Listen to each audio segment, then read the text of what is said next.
Everything kicks off deep inside a dungeon where our guy gets jumped by a monster that looks like a harmless little rabbit, except it gets absolutely wrecked by his sword before it even gets started. Two more of the fluffy little menaces show up and meet the exact same fate. After all that, the dude actually takes a moment to think, maybe I'm not as rusty as I thought. Turns out his swordsmanship is still very much alive and kicking. Then 5 goblins roll up, and he decides this is the perfect moment to test out his support spells. He throws up a strength increase, a buff that can either power up his physical stats or strengthen whatever gear he's carrying. According to him, every adventuring party absolutely needs at least one person who can pull off this kind of technique, because having someone that can boost the whole team's attack and defense is just that important. And sure enough, he plows through every single goblin without taking so much as a scratch. Now, here's the catch. As much as he loves singing the praises of enchantment magic, he's the first to admit it has one glaring weakness: time. After about 3 minutes of fighting, the buff just expires, and when a fresh wave of goblins starts flooding the dungeon, he has no choice but to cast it all over again just to stay on top of things. While he's busy carving through the new batch of enemies, he finds himself thinking about how a person's resistance to magic directly affects how long an enchantment sticks around. In his case, it's a measly 3 minutes, which means he has to constantly keep one eye on the clock and reapply the spell the second it wears off. It's an endless battle against the timer, and for enchanters like him, that battle never really stops. What makes this guy a little unusual is that he can actually hold his own with a blade, which isn't exactly a common skill for someone in his class. But that time limit, still a real weakness, and speaking of weaknesses, that's precisely the reason he got kicked out of his adventuring party. No ceremony, no goodbye, just straight up expelled by the group's leader, a guy named Oliver. He thinks back on that day with a burning anger. The two of them were childhood friends who'd literally grown up fighting side by side, but Oliver sat him down and laid it out cold. He only ever kept him around because they came from the same village, and as of now, they were going their separate ways. The other two members, Annalie and Dirk, didn't bother sugarcoating it either. They made it crystal clear that he'd been slowing everyone down. So Oliver finally admitted the truth. He was kicking his childhood friend to the curb because he just wasn't strong enough. Our guy couldn't believe what he was hearing. He thought back on how the two of them had built that team from nothing 8 years ago, how they rocketed up to S rank in record time, and how they became the first group to ever push all the way down to the 94th floor of the Great Southern Labyrinth. That achievement alone earned them the title of the Heroes Party. With all of that history fresh in his mind, he acknowledged that maybe he wasn't the strongest, but if that was the standard, then nobody in that group made the cut. Oliver cut him off and brought up a joint attack from the previous month. Seeing the enchanters from the other S-rank parties up close had made one thing painfully obvious. The gap between those guys and their own enchanter was massive. Their guy fired back that he'd never really been an enchanter to begin with, since his actual class was swordsman. He just pushed himself to develop his own original magic on top of that. But before he could finish making his case, Dirkic and Annalie jumped in with some sharp words, pointing out that he only swapped classes in the first place, because he was worse with a sword than Oliver. And even after making the switch, he still failed to stand out. He pushed back hard. He became an enchanter because the team needed one, and because he had the most natural aptitude for it. He grinded day and night, inventing new magic from scratch to paper over his own weaknesses. And it was that exact effort that carried the group through the deeper dungeon floors. But he barely finished his sentence before Oliver broke the biggest news of all. They already had a replacement lined up. That hit like a punch to the gut. Annalie twisted the knife further, saying without any hint of remorse that the heroes' party couldn't afford to be dragged down by someone who couldn't keep pace. They were the best. They didn't have room for dead weight. Realizing there was nothing left to say, our guy headed for the exit, heartbroken, but keeping it together. Right as he left, the mage threw one final jab. Sure, he could use a bit of magic and swing a sword, but everything he did was mediocre. And on top of that, he always acted like he was running the show, which drove everyone crazy. People like him, she said, get called a jack of all trades, a pretty cruel way to describe someone who patches gaps but never truly excels at anything. That insult stuck. The phrase jack of all trades cut deep, but he didn't walk away empty-handed. Through sheer effort and determination, he'd figured out a way to fuse his two classes, swordsman and enchanter, into something genuinely versatile. With that fusion technique in his arsenal, Orhan, because yeah, that's our guy, swore to himself that nobody would ever throw that label at him again. One day, he'd be an adventurer who could do it all and do it well. After wrapping up his solo dungeon run, Orhan registers a teleport crystal on the 7th floor so he can skip straight back there next time. But just as he's about to head out, he runs into a group of adventurers in full panic mode. They'd been chased out by a massive orc horde and were forced to leave a girl behind. Their leader's reasoning, if they'd stayed, everyone would have died, so he chose to save the veterans first. Orhan hears this and feels his stomach drop. He tells himself it's not his problem, The girl was just unlucky enough to be stuck with the wrong crew. But the thing is, he knows exactly what it feels like to be abandoned by the people who were supposed to have your back, and that knowledge is enough to make him turn right around. Fuming, he calls the group out for ditching a teammate and then dressing it up with excuses, exactly the kind of people that grind his gears the most. One of the members snaps back, saying he couldn't have saved her even if he'd tried. Then, because the guy has zero self-awareness, he tries to punch Orhan. Bad call. Orhan deflects it effortlessly and puts him on the ground before the dude even knows what happened.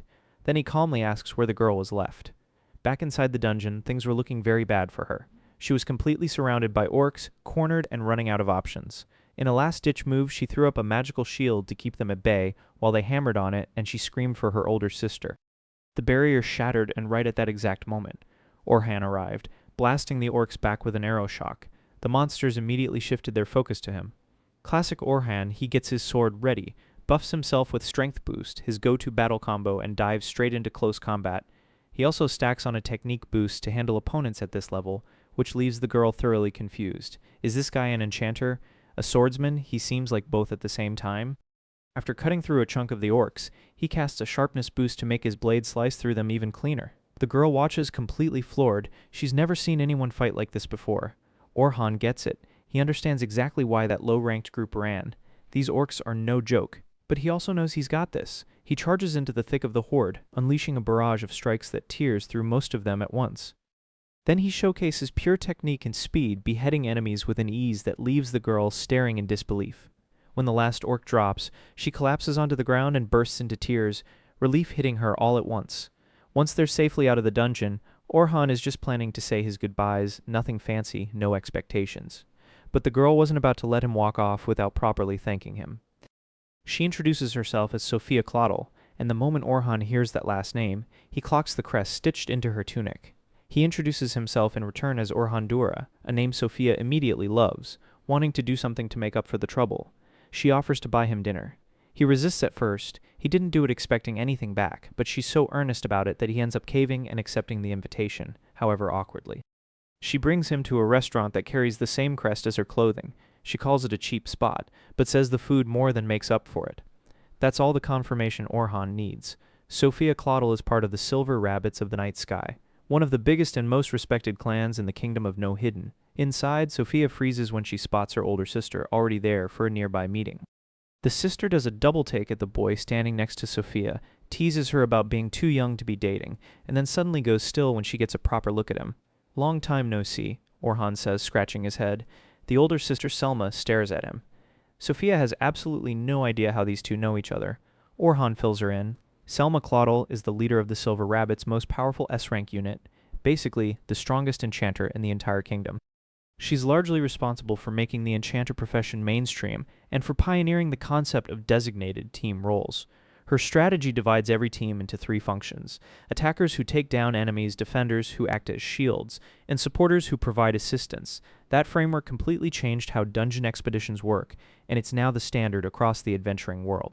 The Heroes Party adopted it too, which is exactly why Orhan ended up having to abandon swordsmanship and become an enchanter. After watching Selma perform at that joint assault last month, his teammates decided he wasn't cutting it by comparison, and things spiraled from there into his expulsion.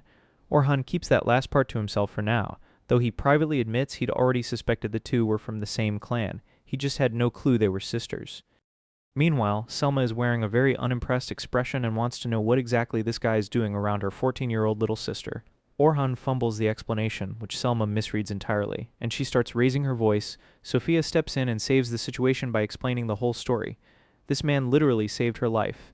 That changes the energy in the room immediately. Selma shifts into disappointed older sister mode, scolding Sophia for going into the dungeon alone without telling the clan, especially since they were supposed to head to the Great Labyrinth together in 2 days. Since Sophia's clearly unhurt, Selma lets it go, but makes her promise never to pull that again. Then she turns to Orhan and properly thanks him, apologizing for the harsh reception. The three of them sit down, and the conversation naturally flows. Selma mentions that since their last real interaction was during that joint assault, this is actually the first time they've properly talked. They were placed together during that battle, Selma commanding, Orhan providing support. She praises his performance, and Sophia can't believe she'd never heard of Orhan Dura before, given that he was a member of the Heroes Party. Orhan mentions without going into details that he's no longer with that group. Selma's eyes light up. She sees an opening and starts to float the idea of recruiting him for the Silver Rabbits. Orhan doesn't even let her finish the sentence.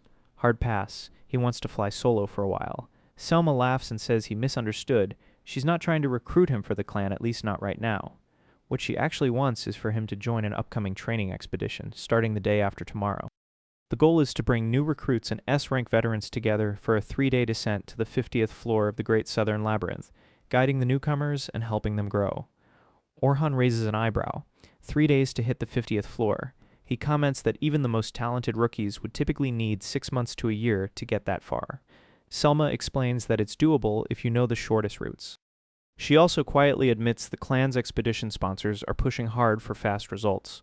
Orhan picks up on the tension that implies even a powerhouse clan like the Silver Rabbits has its own headaches, but he doesn't push it. Even so, he figures out the core logic of the plan pretty quickly. If veterans handle the floor bosses, the rookies can just register at the crystals and move forward without having to fight enemies way above their level. Selma is visibly impressed that he pieced that together from the little she shared, apparently sharper than she gave him credit for. She explains how it works in the labyrinth. Floor bosses appear every 10 floors, and you have to beat them to keep descending. Rookie casualties in those fights are unfortunately very common, but if the experienced escorts handle the bosses, the beginners can safely bypass them and progress. That's the whole point of bringing Orhan along. He asks if it's really fine for an outsider to be part of this. Selma reaches out and takes his hands, which flusters him immediately, and tells him sincerely how much she respects him as an enchanter. He appreciates it, but it also pokes at a fresh wound.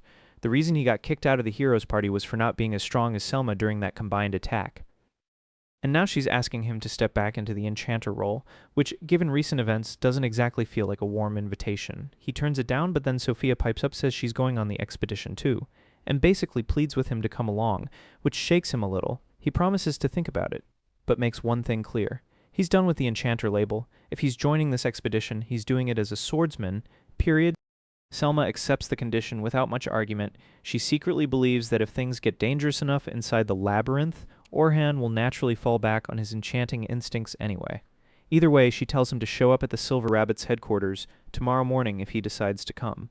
That evening, Orhan swings by an old man's shop. Even though it's nearly closing time, the man welcomes him in warmly and immediately offers tea. He has a lot of gratitude toward Orhan because back when the boy joined the heroes party, the publicity it generated absolutely boosted the shop's business. Before Orhan can get too comfortable, he takes a breath and tells his grandfather that he's no longer part of the group. The old man doesn't flinch. His affection for his grandson, he says, will never waver with or without a famous party behind his name. He knows exactly how hard Orhan worked, how much he gave. And none of that disappears just because a group of people made a bad call. In the grandfather's eyes, people like Orhan are quietly essential, the kind the world depends on, even if it doesn't always realize it. He gently nudges the boy to get better at receiving compliments, because the way Orhan squirms at kind words is honestly a little painful to watch. He tells Orhan to trust his instincts and his character, and to do what feels right. The journey ahead is long, it's barely even started. So lie for yourself, he says, but never stop being someone who helps others. Whatever comes, his grandfather will be right there beside him. The next morning, Orhandura reports to the Silver Rabbits HQ. Selma greets him and asks if he feels better since leaving the heroes party. He gives a vague answer that basically says something like that. Then Vince Bars, the clan leader, steps forward to thank him for coming and admits he's heard quite a bit about Orhan, including the messy business with his old team. Orhan doesn't bite on that topic and steers the conversation toward the expedition. Selma starts laying out the plan. Over 3 days, they'll reach the 51st floor of the Great Southern Labyrinth, stopping at the 21st floor on day 1, the 36th on day 2, and so on. We get a brief flashback here, an earlier moment where Selma sat down with the clan leader and talked about Orhan's departure from the heroes party. She called it a major loss. With him gone, that team was objectively weaker. Vince asked why she thought so, and Selma laid it out. Orhan's buff spells might be less potent than average, but his enchantment speed is extraordinary, 4 times faster than hers. On top of that, she'd watched him use original spells he'd personally created, and she'd noticed his insane ability to read a battle in real time, anticipate what's coming next, and provide magical support at exactly the right moment. Every quality an enchanter needs, he had. His departure was a genuine blow to the heroes party. Vince admitted he found it hard to believe that someone with that skill set had just been discarded. Selma explained that enchanters rarely get the credit they deserve. She gets overrated because of her fame. while the truly skilled ones, like Orhan, tend to be overlooked and underestimated. Back in the present, Orhan runs through the logistics of the expedition. 10 rookie groups, 5 escorts, including himself and Selma, and a rotating system where the novices take turns handling monsters. If something unusual happens, the escorts step in. He asks a sharp question, why only 5 escorts? Why not more rank support to minimize risk, especially on such a tight schedule with beginners in tow? Selma answers that the difficulty level is intentional. The rookies need to push through real challenges to actually grow. Orhan doesn't fully buy that explanation, but knows there's more going on that they're not about to share with an outsider. He sets it aside and commits to helping the new kids. Vince expresses his thanks and confirms the payment. 2 gold coins up front, 10 more if the mission succeeds. Orhan thinks that's extremely generous, enough to cover a whole year of living expenses for an ordinary person. Selma tells him that's exactly the value they place on him. He promises to do his best. Hours later, Orhan heads to the dungeon entrance where all the rookies are gathered and psyching themselves up for the trip. When Selma and Sophia show up and wave hello, Orhan notices Sophia's outfit matches what she had on before, probably the standard beginner uniform. He tells her she looks great in it, which makes her blush so hard she nearly trips over her words. Selma, watching this unfold, sarcastically observes that their new companion clearly knows how to talk to women. Since the subject has already gone there, Selma asks if he has a girlfriend. He scratches his head, nope. But after living with his old team in the same mansion, he probably picked up a few things about dealing with the opposite sex. Sophia, trying to sound casual, asks where he's living now. He says. Selma immediately panics, correctly reading the subtext of her little sister's question and trying to head off whatever she thinks Sophia might be planning. Sophia scrambles to explain herself. Mercifully, Selma changes the subject. She asks why Orhan is keeping his distance from the rookies. He explains that as an outsider, hanging back helps him avoid accidentally increasing their anxiety. Selma asks him to help settle the group down instead. While she sends Sophia off to meet her assigned team, Orhan falls in step with Selma as she introduces him to the trio who will serve as fellow escorts. She talks him up, and everyone immediately takes her word for it. When the strongest enchanter in the kingdom vouches for you, people listen. Orhan, slightly uncomfortable with the spotlight, asks her not to build him up too much in front of others. Then come the introductions. The blue-haired guy is Anthem, a defender. Bernard is also a defender. Kathy is the healer. Orhan clocks that the group is well-balanced, but mentally notes that if he hadn't showed up, someone would have had to double up as the attacker. That raises another question in the back of his mind about this whole setup. Another flashback fills in a gap here. Selma and her leader discussing things further. Vince acknowledged her frustration at losing Orhan, but pointed out that since he's also an enchanter, the group composition didn't allow him to stay in the first squad. Selma had agreed, but lamented that the clan had been stagnant for over a year. She feared they wouldn't be able to reclaim what they'd lost, which was the real reason she'd reached out to Orhan. She knew he'd agreed to come as a swordsman, and all she could do was hope that when things got serious inside the dungeon, he'd naturally fall back on his enchanting instincts. After the escort introductions, Selma steps to the front and addresses the gathered rookies. She acknowledges that descending this deep into the labyrinth, this early in a career, is genuinely intimidating, but she's made sure they have backup. She introduces her Hondura, and then casually drops that he's already descended to the 94th floor, a depth that even central figures of the kingdom haven't reached, including Selma herself. Murmurs ripple through the crowd. Then she mentions the heroes party, and suddenly, Orhan is a celebrity standing in front of 100 wide-eyed rookies. He asks her not to put so much pressure on him. She not only ignores this, she doubles down. He stares at the ceiling, mentally preparing himself for the headache that is definitely coming. After the speech, Orhan pulls Selma aside and tells her she basically set him up as a divine being. She insists it was the right call. Keeping the rookies calm is worth it. He just really doesn't want to be called a hero unless it helps his grandfather move merchandise, and he really hopes this doesn't bite him later. Selma assigns him to Team 10, the most promising group of newcomers who apparently just need to learn how to work together in order to thrive at the intermediate floors. When Orhan reaches the trio, he does a quick head count and realizes there are only 3 of them. Sophia is one of them. He's already a little worried about how thin that roster is. The boy in the group speaks first, all attitude, full of himself, announcing that no one can keep up with their pace. Orhan privately wonders how this kid is going to turn out when he's actually grown up if he's already this much at 15. He asks everyone to introduce themselves properly. The boy goes first, Logan Hayward, enchanter, future surpasser of Selma. Next is Caroline Inglot, defender.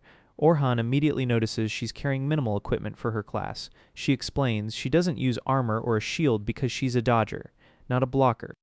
She can't stand the thought of monsters getting their hands on her, so she picked the class that lets her get as close to them as possible so she can kill them faster.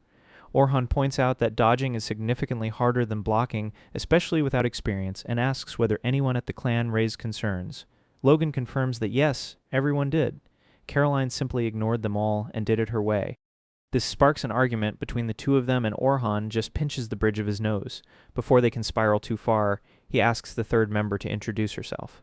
Sophia Claudel rearline attack mage. She gives her name and barely finishes before Logan and Caroline are bickering again. Orhan takes one look at this trio and already knows this expedition is not going to be a quiet one, but the moment they step into the labyrinth, all three go dead silent. Caroline asks what a former Heroes Party member is doing on a training run. She thought the clans were rivals. Orhan reminds her that's no longer relevant. Since he left the group, she keeps pushing, wanting to know why he left. He shuts that down. Then Caroline corners Sophia, demanding to know if this is the incredible person she had mentioned before. Sophia turns crimson but confirms it. This guy saved her life, he's ridiculously strong, and Selma personally told her she didn't need to worry because Orhan Dura would be there. Orhan overhears this and quietly wonders whether Selma said that to actually reassure Sophia, or just to keep her calm. Before anyone can dig deeper, two wolves that had been lurking silently lunge at the group and fall straight into a magical trap Orhan had laid along the path. Paralyzed by magical spears, they drop instantly. Efficient, he says. Why fight battles that a trap can handle first, especially when time is always the resource you can least afford to waste? Sometime later, Team 10 reaches the 20th floor, and Orhan has seen enough of his rookies in action to get a solid read on each of them. Logan, for all his bravado, is genuinely talented. If he can hold his own in longer fights, he'll be a major asset for an A-rank group someday. The problem is he's terrible at giving orders, which for an enchanter is kind of a fundamental skill, something to work on. Caroline is lightning fast, as a dodge-type defender absolutely has to be, but she has two real problems. She attacks on pure impulse without thinking, and she's only carrying a pair of daggers, which seriously limits the team's overall firepower. Sophia isn't as flashy as the other two yet, but she's already stronger than your average rookie. She hesitates at key moments, and sometimes fades into the background during fights, but that'll change once she starts gelling with her teammates.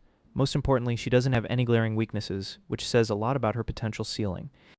Meanwhile, the other escort group finishes off the 20th floor boss with Selma's squad leading the charge, and then everyone registers their guild cards on that floor. Selma uses some downtime to check in with Orhan on how the first day went. He agrees Team 10 has serious potential, but the chemistry isn't there yet. He's particularly worried about Caroline. Selma says the girl has actually improved a lot lately, which genuinely baffles Orhan. He can only imagine what she must have been like before. The next morning, Orhan opens a newspaper and finds himself on the front page. The headline announces the Heroes Party's new enchanter, making it very public that Orhan has been replaced, and by extension expelled. He crushes the paper in his fist. Not only is it humiliating, but now he's worried about how the rookies might look at him differently after reading it. The last thing he needs is to lose their confidence right in the middle of this. On his way to the meeting point, he's stopped by a girl he hasn't seen in a long time. Luna. Back when things in the Heroes Party were getting worse and worse for him, Luna was the one person who always treated him the same way she always had. And when he was expelled, she wasn't even there. She'd been away dealing with something for her family. He's always suspected that if she'd been present that day, things might have gone differently. Luna practically begs him to come back. He asks if anyone else on the team wants that. She admits, honestly, that it's just her, but if he agrees, she'll fight as hard as she can to convince the others. The sincerity in her eyes is obvious, but Orhan steels himself. He tells her it's too late, especially after seeing that newspaper article. Luna takes his hand, reminding him of a promise they once made with Oliver to finish the Great Labyrinth together. Orhan pulls his hand back slowly and says that promise involved all three of them, and since Oliver was the one who threw him out, that promise is dead. He walks away carrying the weight of words he doesn't say out loud, that he truly wanted the three of them to stay together, that he wanted that promise to mean something forever. But there's no point sitting in what could have been. There's no home to go back to anymore. As he keeps walking, he thinks about how the newspaper basically said what his old team said, that he was too weak. He knew eventually a new member would fill his spot. That didn't make it hurt any less. And now, in practical terms, having his credibility publicly questioned could actually make it harder for him to find a new group in the future. Sure enough, the rookies had all seen the article. They were buzzing about it, including Logan, who was starting to seriously question whether their instructor had been straight with them. Then Orhan showed up and said good morning, and the whole group did that awkward thing where they tried to act normal but clearly couldn't. Selma came rushing in and immediately apologized for not anticipating the news story. Orhan told her there was nothing to apologize for, and reminded her that a flustered leader was the last thing this expedition needed right now. She said she should have been more careful before using him as an inspirational centerpiece, but he turned it back around. He was the one who wasn't fully honest about his situation. Either way, he'd given his word to see this expedition through, and that wasn't changing. Selma needed to keep her head high. Bernard, keeping things grounded, noted that at least the part about reaching the 94th floor was verifiably true. The other escorts added that they still felt completely at ease having someone that capable with them. Selma backed that up, pointing out that nothing about Orhan's actual performance yesterday had been lacking. So everything where it needed to be moving forward. Then Team 10 came over to say good morning, and Orhan brought the article up himself, head on. Sophia huffed that it was full of lies. Caroline agreed. Logan wanted to know how much of it was actually true. Orhan didn't dodge. He confirmed that most of it was accurate. That clearly surprised the boy. Orhan went on to admit that yes, he was too weak by that team's standards. And honestly, even now he's not the hero everyone seems to think he is. But Sophia pushed back hard, reminding him he'd just taken out over a dozen orcs in the blink of an eye.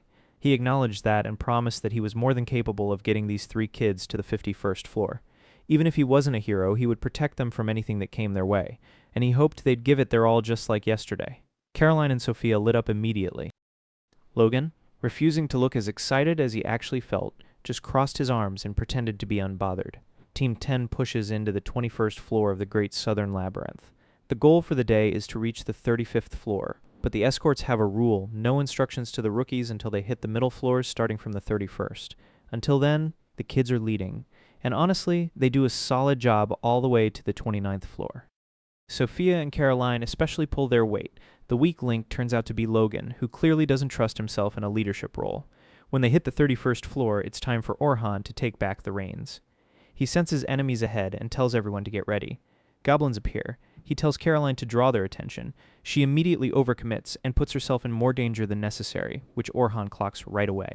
He tells Sophia to handle the orcs at the rear and Logan to kick in with support magic. Logan has already started casting before Orhan even finishes the sentence in his head. The instructions were so obvious they were almost insulting. Nothing different from what anyone would say. That irritation builds. While Caroline handles the goblins up front with her buffs, Sophia freezes up when a massive orc steps right into her path. The trauma from the dungeon a few days ago hasn't fully worn off. Logan watches, then turns to Orhan. Why isn't he stepping in? As the orc gets closer and the escort still doesn't move, Logan is 2 seconds away from deciding this guy is useless. Then Orhan quietly casts an agility reduction on the orc, buying Sophia just enough space to breathe. He tells her calmly she's got teammates right here, so take a breath and do her best. That's all she needed. Sophia locks in, fires off a powerful fire dart, and the orc drops. Logan and Caroline stare. That was an advanced attack spell. Logan is confused. Orhan had barely seemed to move. They keep descending. When Team 10 reaches the 35th floor, they're staring down a deadly tarantula. Logan immediately writes off their chances, but Orhan tells him to buff Caroline with agility and durability increases and boost Sophia's magic. Logan grumbles internally, same as always. Caroline naturally charges at the spider head-on without a second thought. Logan panics and starts chasing after her. Orhan shuts that down immediately. Logan goes anywhere near the front line, he'll be at a massive disadvantage. Orhan calls the play. Tell Caroline to leap over the spider and hit its back. She pulls it off with surprising agility. Now he has her keep drawing the creature's attention while staying clear of its venom. Logan starts buffing her, and Orhan notes without saying it that Caroline's entire fighting capacity depends on Logan's support. He tells Sophia to restrict the spider's movement. She casts Air Cutter, slicing 4 of its right legs clean off. Then Orhan tells Logan to stack a strength and technique boost on Caroline. Logan hesitates for a half-second, and that half-second is all the spider needs to wrap Caroline in webbing and start reeling her in. Orhan tells her to cut through it with her daggers. Logan can only maintain 3 spells at once. There's no clean solution here, so he steps in and casts a sharpening boost directly onto Caroline's daggers, letting her slice through the web instantly. Then he tells Sophia to fire her prepared spell. 1 stone arrow later, the deadly tarantula is dead. Caroline sprints over to celebrate with Sophia.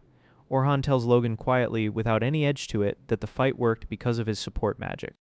Logan nods, a little embarrassed, and thanks him. But he keeps sneaking glances at Orhan with a look that's somewhere between suspicion and something else.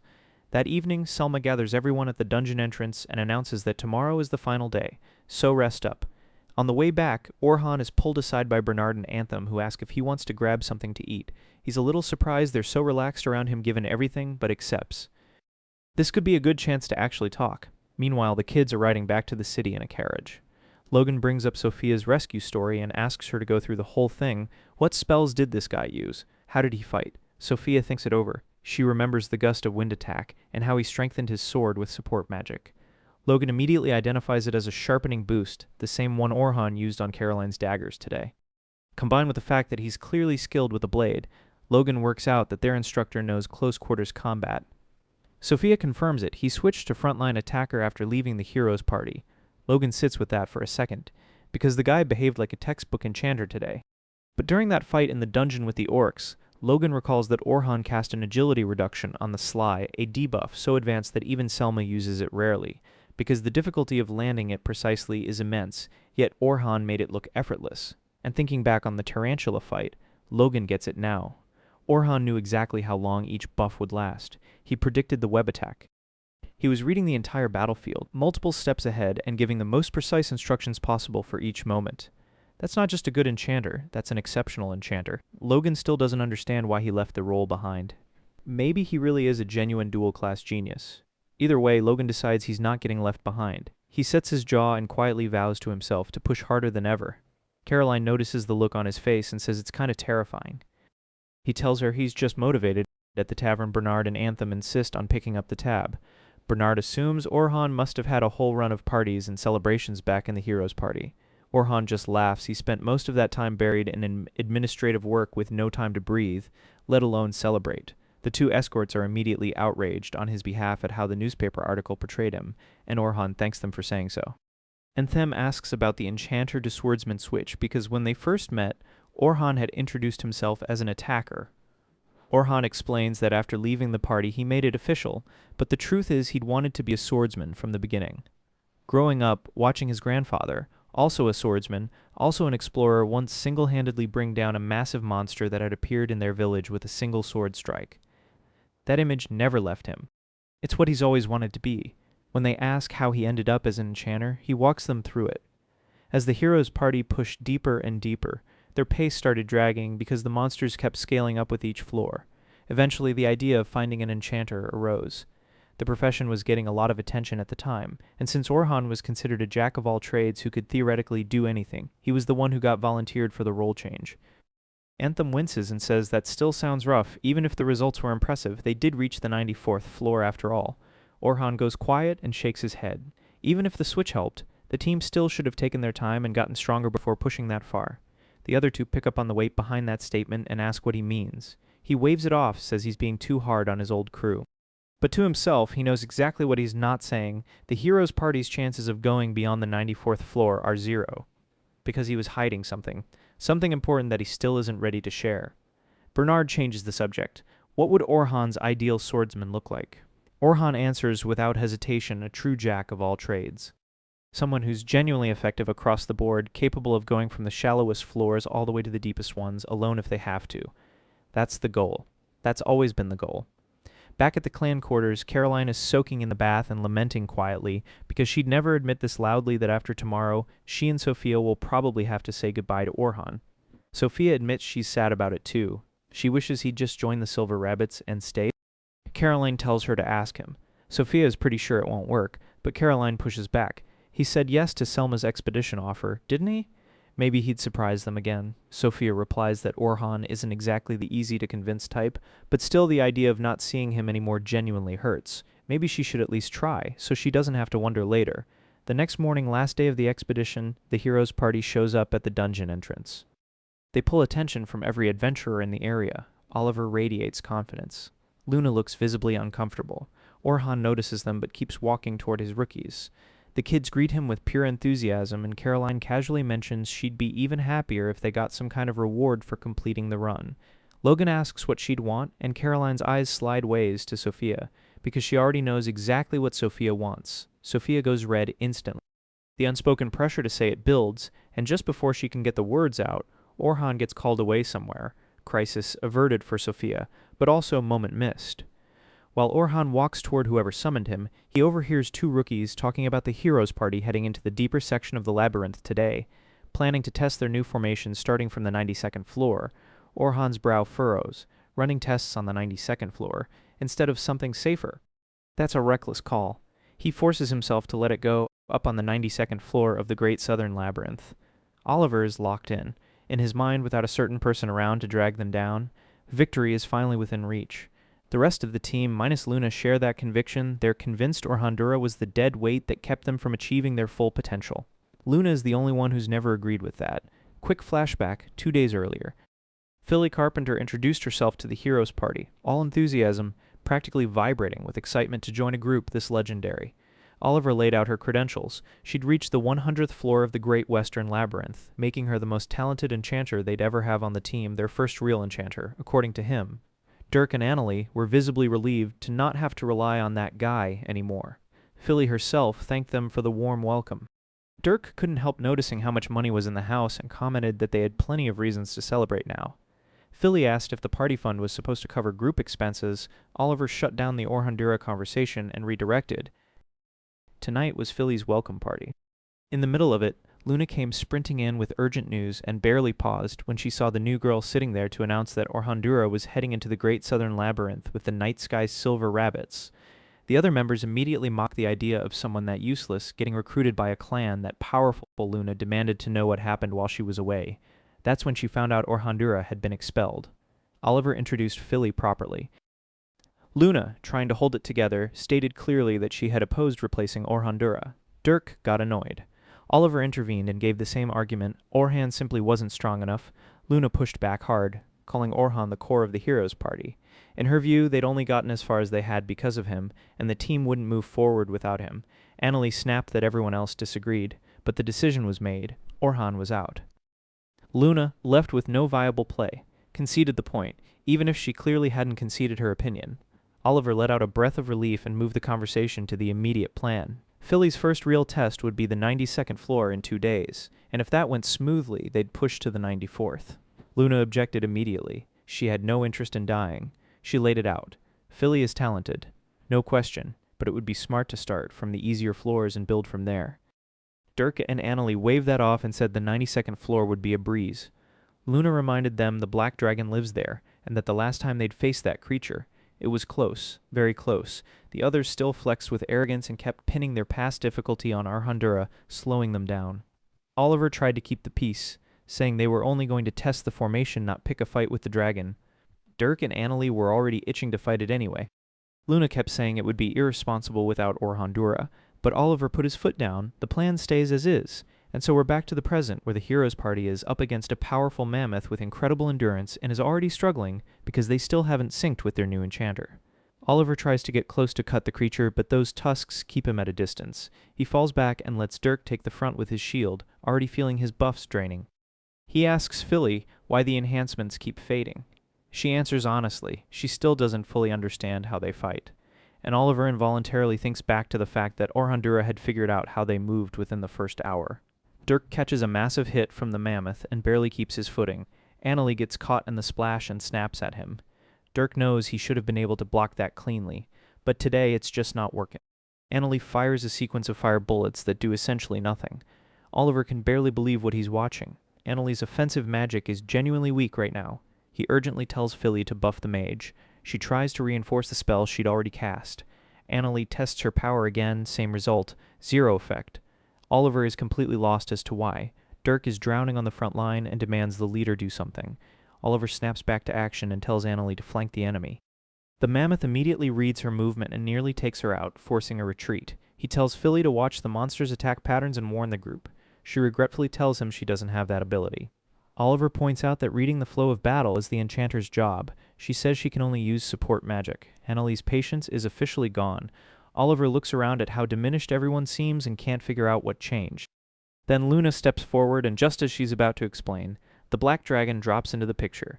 Its presence alone is enough to make everyone's blood run cold. The creature is massive. The aura coming off it is something else entirely.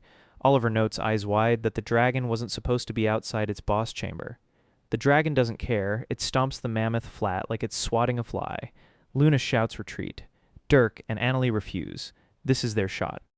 Oliver tries to talk himself into it, reminding himself they've beaten this thing before, and charges. The dragon fires a fireball at Dirk. He raises his shield, but the sheer force of the blast still launches him across the ground. Luna runs to heal him while Oliver demands to know why Philly didn't buff the tank. The uncomfortable answer, Philly is completely frozen with fear. Annalie fires a fire lance, no effect.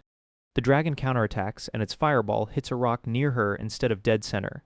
But she still takes real damage. Luna keeps insisting they fall back. Oliver tries to think clearly with the sound of impending disaster closing in around him. He finally gets Philly snapped back to reality enough to cast a buff on him.